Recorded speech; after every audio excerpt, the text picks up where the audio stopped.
when we're live. It says that we're live. Great. Oh, here, let me do it like that. Ladies and gentlemen, welcome to another live stream on the Bow Wow Bill channel. I guess it's a page. But I got a YouTube channel, and it's streaming to the YouTube channel, and we're streaming to Twitch. And I think I've got like 3 fans over at Twitch, but it's a start. And Adrian Forsyth is joining us. Hi, guys. We already have people joining us. Thank you for your posts, Adrian. What did her post? She has many I enjoy following. So about people taking responsibility for themselves? It's on the dogs. She makes a lot of posts on the dogs. Yeah, she's great. She's great. So let me share this really quick. And then what I was telling you is that I bred dogs this year for the first time. And I think it was time for me to do this.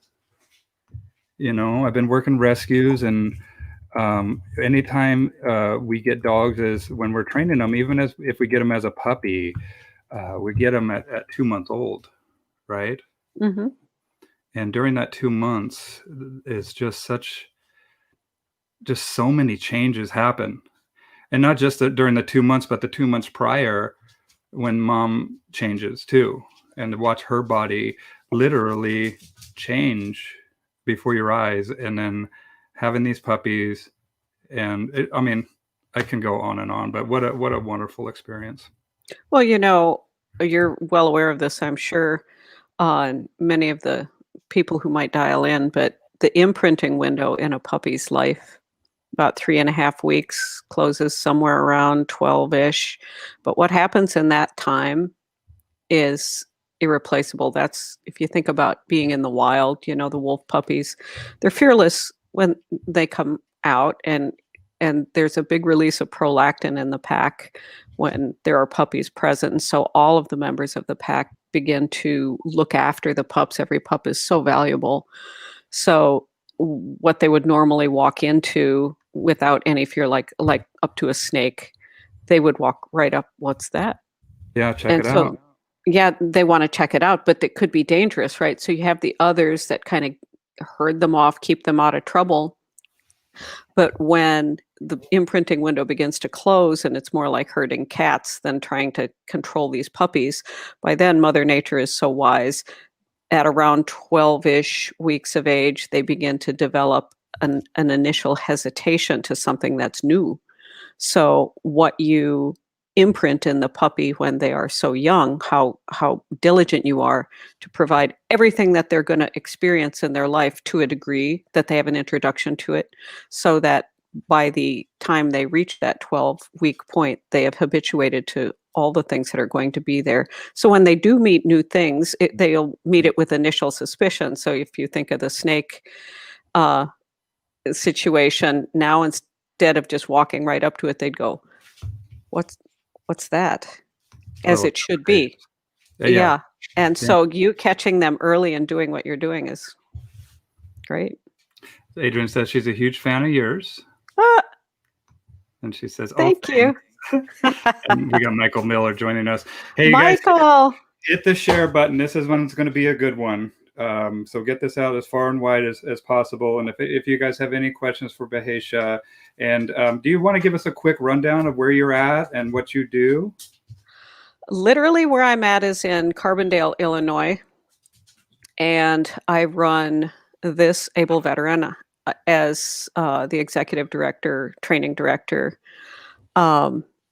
And I run the trauma resilience program that is part of this Able Veteran. I also have a for-profit business, Extreme Canine, and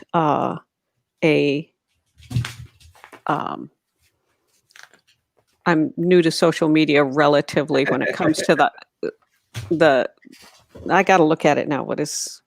I've only been on a short time, but it's Instagram. I'm such a dork. IG. It's IG. See, I'm going to have to start with the lingo here. I'm on IG as Behesha Speaks Dog. Behesha Dogs is your IG. Yeah. Somebody put up her IG in the comments if you don't mind, because I'm not going to do it.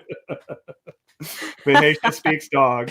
And do you remember when we first met? Geez, when was that? Gosh. Was it we Texas? Met I don't know. Was it It's, St. Louis? I think it was St. Louis. it was St. Louis. Yes. It was St. Louis Yeah, at that we are talking about. And ICP. this able veteran, Yeah, right? this able veteran. Right. And I mean, what got you, first off, what got you involved with dogs, Behesha? Well, I was a horse trainer before I was a dog trainer. Interesting. So um, it's a relative, if you're training animals, it's a relatively easy leap, with the exception that dogs are predators and horses are prey. But other That's what than, Nelson, have you ever been to Nelson's? I've not, but I've heard so many good things. I'd like to go. That's one of the things that he emphasizes is the predator mind versus the horse mind, which is that herbivore. Get over here and lay down. I don't know what's gotten into my dogs, but they're kind of beefing a little bit. I think that Pecan, my skipper key, might be coming into heat. Oh, we're going to start with the puppy imprinting. Yes, again. And the things that I did to imprint my puppies, I'd click her. Okay. Yeah. So anytime I let mom out to the bathroom, I would let her back in and click. And listen to this, Behesha. Like when so one of my dogs had her puppies, no problem. I had 2 dogs that were pregnant, and the other dog went into labor and nothing happened, and then she started dripping blood. And immediately I knew that this was not okay. She's been in labor for over 24 hours. Had to do an emergency C-section. We lost 2 puppies. And luckily we got 3, and I brought them home. And the first thing, it was crazy because I know the vet very well, and I was able to put on a mask because of COVID and stuff. The restrictions in the veterinarian's office now are pretty extreme. And luckily I was able to get in the operating room and see her and start to help bring her around. And the first thing that we would do is get those puppies latched onto mom, right? And start to get them looking for food. And then, I mean, she went through a huge ordeal. And so on my way home, my job, I had a bunch of saline bags that were warm, and I just had to keep her body temperature up and make sure that she kind of came around. And during that time, I got her puppies, and luckily I had another mama that I could latch those dogs onto. And so for a time being, Willow took care of Sequoia's puppies. But here's where it's interesting. Here's where it perplexed me. I was in the whelping box with Yaya, and I was just laying with her, and I dozed off. And I woke up, and her puppies had segregated themselves in the other whelping box.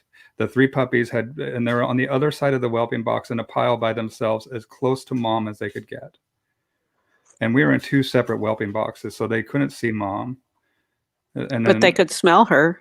Yeah, there was something there and then when I said, and then I thought for a second, I'm like, whoa, how is this possible? How, like, this shouldn't, like, they shouldn't see, they shouldn't smell. I thought that this stuff, they were kind of blind to the world, and we kind of needed to be that advocate to even get them to nurse and stuff.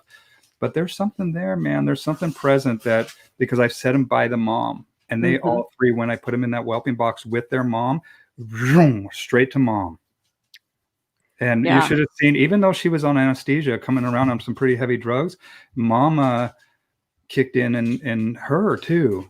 And that is so cool to see that switch go off, of that nurturing and that recognition that this is my offspring. This is part of that me. Visceral kind of response that Mother Nature is so gracious to give.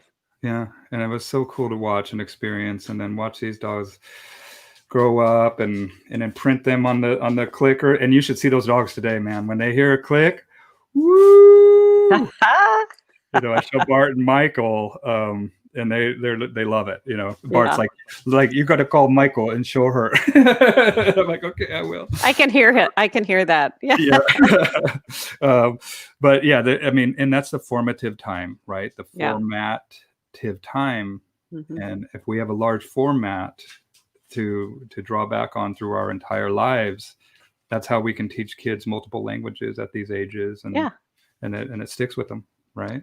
And it's neurologically wired. Neurons that fire together wire together. So that's right. Neurons that fire together wire together. What we focus on, what we focus about, and what energy flows where focus goes. There we go. Yeah. I learned it a different way, that energy follows awareness. Yeah. That you have to be aware in order to put your energy to anything. So same. things that we think about and think about, we bring about. Where are you getting these? Uh, Are you like writing them? no, I'm not even writing.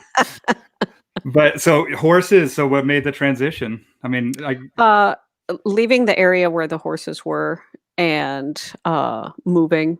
And so I started my training when I lived in California and came to the Midwest. And there we had the land to do what I wanted to do and have been at it for a long damn time. Of course, I started when I was just a fetus. So, yeah, before. yeah. before. So, and then you started, was it pet dogs that you got into right away? Yeah, I started with pet dogs, and some of the canine handlers, they were always looking for suckers to lay their tracks, and I was a hungry sucker. I laid those tracks all the time. I loved it, and I learned a lot, and actually eventually went into the field of man trailing. Right. And so what is man trailing for people that might not, that are watching this, even if you're a professional and you don't know what it is? Fantastic. I mean, this is something that is a great bonding exercise. Yeah. Well, man trailing is the dog naturally knows scent, recognizes scent. In this case, it's human scent. And we're looking not just for human scent in general, but individual human scent discriminating dogs. And that is what we used for training the patrol dogs, the search and rescue dogs that I did for so many years. So, yeah, it's in contrast to tracking. Tracking, sometimes the words get interchanged, but the literally tracking is disturbed soil organisms and crushed vegetation. Man trailing is the unique human scent that they follow, and the two are tied, of course, and crossing hard surfaces, the scent remains, and coming to understand how scent behaves, etc. Yep. Going to the scent and going away from the scent. And then we have different scents, like if a guy is running to a path, and then we have another guy that just went on the same path on a bike, and maybe it might have disturbed that path, and took the dog off on a little tangent, and just how to deal with that. Yes, if the dog is scent discriminating, and your training is such that you're teaching the dog set distractions, from very early on, we want them to see distractions as not even existing. They're just not even there. It's like whatever, because the trail is what's meaningful and what pays. And that's the importance of training with conflict from the very beginning. Exactly so. Right. Yeah. Is because we have to let the dog know, hey, look, this might be easy at first, but we need you to think, and we need you to discern. And we're going to set up this situation where we're always in control, but you're going to think it's your idea. And when you do the right thing, you're going to get paid. Right. And it might be the money that pays their stomach, but it might be the money that pays their heart. And or their body budget, because there's an arousal level that wants to be balanced. So that's where the zoomies come from, and so, and that's what Mother Nature does too. Mother Nature sets it up just as you described. This is what you need to focus on. This is what you can ignore, and they learn it in nature. So it's just nature's way. Well, I remember speaking with Randy Hare and talking to him about tracking, and what he got him into it was watching those beagles go after those rabbits. And nobody taught him. I love Randy. He's awesome. Yeah, he is awesome. I want to meet him in person. I want to have dinner with him, and he's that type of guy. We kind of connected afterwards. And I'm like, wow, dude, I like you, man. Like on a different level, and I mean, just good people, and it's also, it's one of the first things that we do when we go to Gold School in Napopo is man trailing exercises with our dogs. Right? It gives us a pretty big idea of the relationship. Yeah, that is my experience when I was at Gold. Yeah. Well, and it's also, I don't know, it just kind of, we teach the dogs to use their eyes. right? For the most part, and then when we bring them into the pet or the human world. And Bart said to me, he's like, hide from your dog. The first 4 times they're going to come running by you using their eyes. Mm-hmm. And once they've used their nose, they find you, right? He's like, the key is for us to let that process happen. Mm-hmm. Do you know what the biggest word I left away from Ne Popo was? What? Tough. Toughening. I think there's something so intrinsic and inherent in the dog that needs to put forth effort, and that efforting, if they're allowed to put forth great efforting, there's a new expansion of them being just who they are. They're more their wholeness when they are efforting rather than it being given. I mean, I have a granddaughter, and I think of her, if every time she went to stand up, I stood her up. If every time she wanted to have something that I had, instead of having her walk to me, I would go to her to give it, which is what we tend to do with dogs, right? Yeah. Oh, no, let me help you. Let me give, versus the efforting that needs to be put forth. My granddaughter efforts very much to walk. She has to effort in her communication. I love that. I love it. And Ne Popo is such a wonderful showcase for just that. Well, it shows you that it's a process, learning process. And the thing is that what I like about it is that you learn through experience, especially with that dang silver school, man.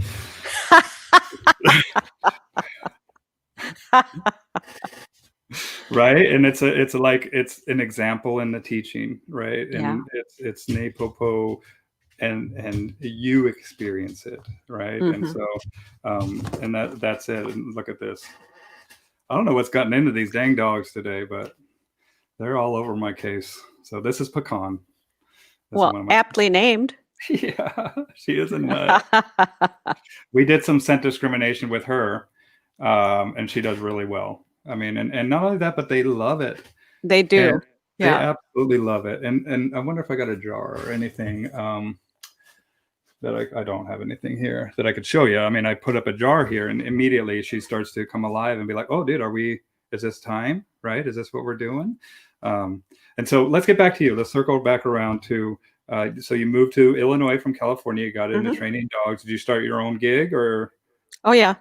Okay. Yep. And I've relocated from California to Illinois, and then from where I was in Illinois to a little farther south. And so I've had 2 facilities. I'm running the one here, and I have a trainer in Springfield or Central Illinois running the Extreme Canine up there. But Disabled Veteran is all down in Southern Illinois. It's a national organization, but it's located in Southern Illinois. That's the home base. That's where the Trauma Resilience Program runs. And so what made you want to do this? Well, gosh, my brother organization is a pretty big undertaking. I mean, naturally it didn't start out like that, but right. My brother was a lifer in the military, and his the military presence and the thinking was a factor in our world. And I have a history, early life history of pretty significant trauma.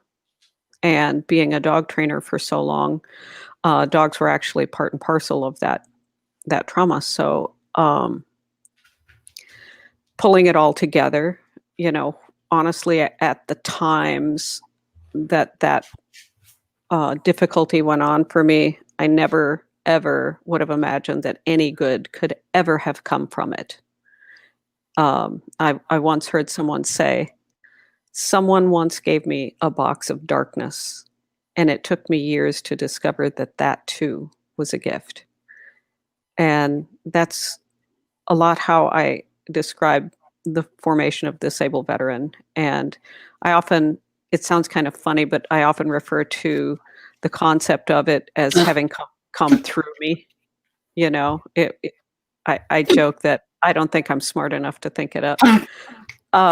But the concept came through me, and it was really very much a field of dreams. You know, if you build it, they will come. And so that's kind of how it went. It was like I saw it from 30,000 feet, and a lot of people around me said, "Damn, Behesha, that sounds great, but how in the hell are you going to do it?" And so it was really, it came down to, this is the task in front of you today. Just do that, and then do that. And people come in and join. And, you know, we have just a fantastic team. We work together so well, but it's a lot of work. And the veterans' lives are definitely impacted. And the good news, I think, is that it's really, our approach is not just, here's a dog, have a nice life. You know, it's Right. it's an entire Oh, program with two wings on the bird, the work of the dogs, the development of the dogs in all of their skills. And the other side is the trauma resilience program, wherein we really, we go to the heart of the trauma. I mean, it's one of the you go most you go challenging. into you open the black box. You open the box of darkness. Yeah. It's the Yeah. fear that they could never close it, and the problem is that it has been closed, and that's why it doesn't heal. I mean, eventually, if you've got a bullet wound, you just can't walk around with it. It'll, you know, you've gotta go in, remove it, and dress it, and let it heal. Yeah. And then one of my favorite So quotes, so it's nice Behesha, to can run you run. hear me? Can you hear me? Check, check. I can hear you. I think there's a lag. I can hear you. Hold on. Okay, so let me pop out. There's like a bug here, so I need to Can pop hear out and then you. come back. Oh, Okay, now I'm back. oh, good. Can you hear me? Yes. Okay. There's like a bug going on with this StreamYard that I'm using, I guess. So, you know, one of my favorite quotes is secrecy is the enemy of healing. Mhm. You're only as Right. sick as you are silent. Yeah.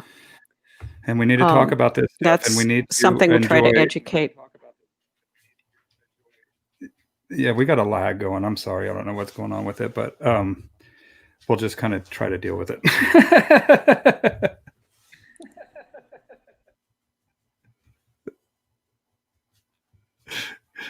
Check. Over. That's what I'm saying.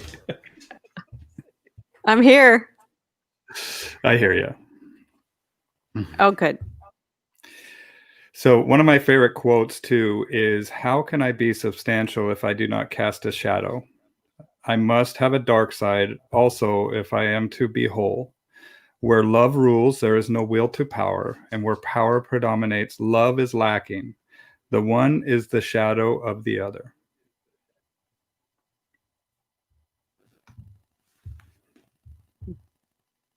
What do you think of that? Who wrote that? Carl Jung. Who wrote that? Carl Jung. Can you hear me? Dang. Here, let me. There you are. I could hear you. I'm going to remove you to see if that helps. Okay, now I'm going to remove me again. Okay. Okay, hopefully we'll figure out the audio thing.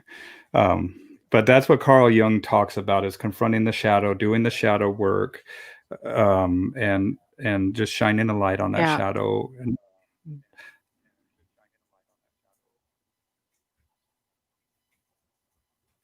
Yeah. How is the system holding up? Are you able to hear? How's the audio? Oh, good. Good. yeah, I can hear you. There's just this lag between you and I can hear when it comes to you. So it's like a few seconds after I say something. But we just kind of carry on and we'll deal with it for now. It's out of our control. But so this able veteran, and the other thing about Mhm. the trauma too is it manifests in many different ways with many different people. And especially in a society that is so machismo, and we're taught as men to kind of, stuff it all down, not show our emotions, and also belittle mental health. And I always encourage my male friends especially to get counseling, to talk to somebody.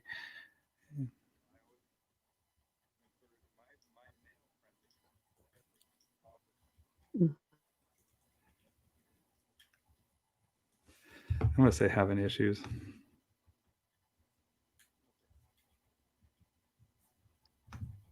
Are you with Can me? you hear me okay? Yep. Yes. Is it a weak signal or what? I don't know. My microphone is lagging. That's what I'm typing in with the help right here. Let's see. Virtual webcams blurry or laggy. So do you want to, we can, how are you feeling? Do you want to continue, or do you want to restart it? We can, I just don't even know what's up with the audio. Can you tell me when you can hear this? I heard it felt like real time. It looks like real time. It feels like real time. Maybe it's try it lagging again. for me. I think we're back. Well, I'll go with it then. So what do you provide? You provide dogs, you provide training, you provide a network. Yeah.